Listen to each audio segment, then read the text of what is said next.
Hey everyone, Kayleigh here with Needle Felted Fuzzies, and I wanted to quickly go over the actual needles that I use for needle felting, and just kind of show you the different tools that I use most of the time. So I have my foam board, my foam set up here, and I have a couple of needles to show you.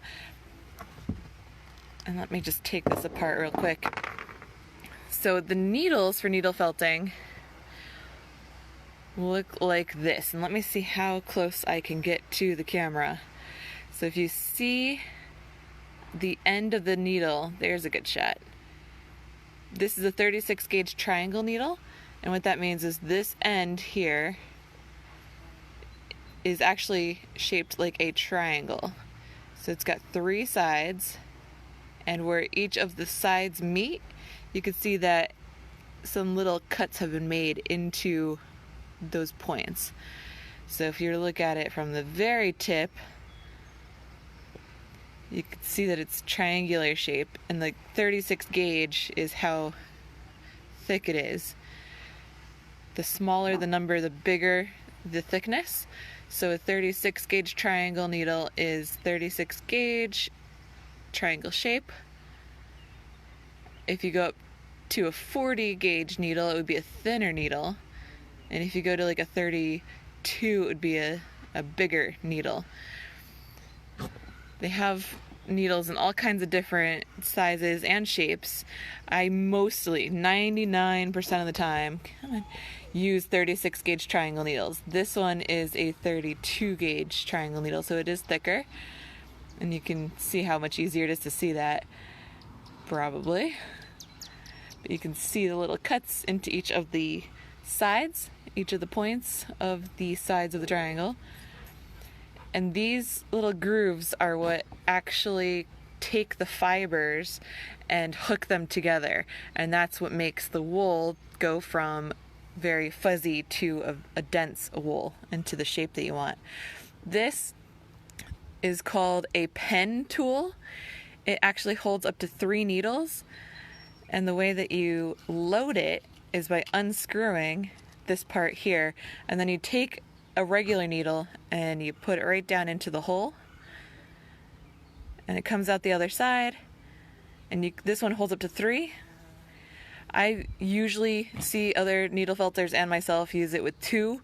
If you do 3, it tends to make a bigger surface area, and it's a little bit harder to use.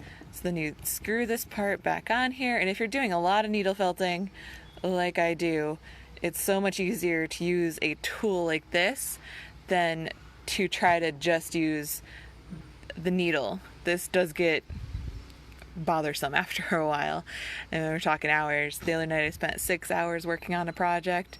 I did take a break in between to feed my baby, but it got a little hectic, so of course I used my multi-tool holder. Now there are other holders that hold up to 8 needles. I tend to just use this for what I'm working on. This needle actually came with this holder. It came in a kit that I got a while ago, and because it's a different size needle, I like to leave this on, and it just reminds me which needle is which.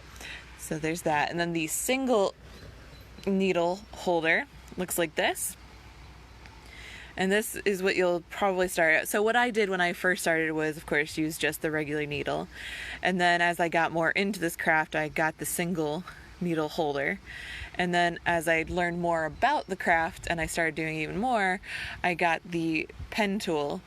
And then I just recently actually got the 8 needle holder. I don't have a punch tool, which is also another thing that looks kind of like this but holds up to I think 12 different needles. That's for people who are making like larger, flatter things.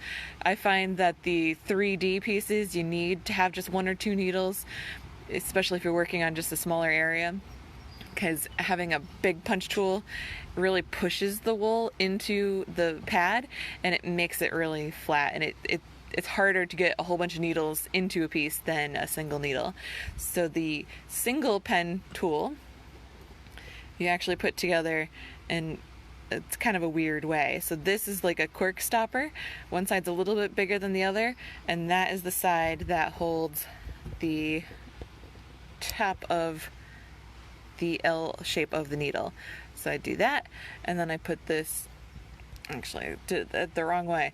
So this part is like a cork and it goes into this part. So the smaller part is where you put the L, and then the whole thing goes into the bottom of the pen tool, and you just push that up as far as it'll go, and then boom, you have your needle. So I hope that was interesting and helpful. If you have any questions, of course, let me know, and I'll see you in the next video.